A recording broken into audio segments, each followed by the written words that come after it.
Bon dia, titis, bon dia, tastaolletes. Avui parlarem de per què hi ha rinocerons blancs i rinocerons negres. Mira, aprofitem que estem de vacances i hi ha qui va al zoo o qui té el plaer de visitar els llocs natius d'animals fantàstics per tocar aquest tema. La majoria de nosaltres sabem que hi ha dos tipus coneguts de rinocerons, els blancs i els negres.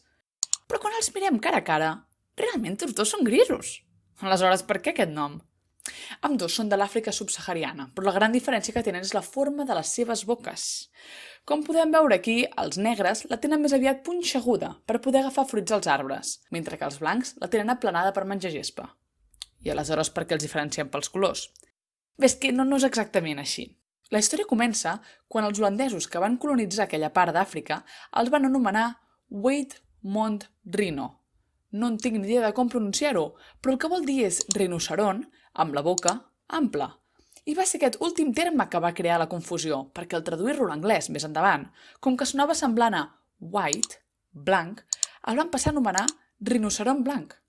I si un és blanc, l'altre de quin color serà? Doncs negre, està clar. I ja que estem, m'agradaria comentar que malauradament els rinocerons estan en perill d'extinció per la caça deliberada per aconseguir els seus corns.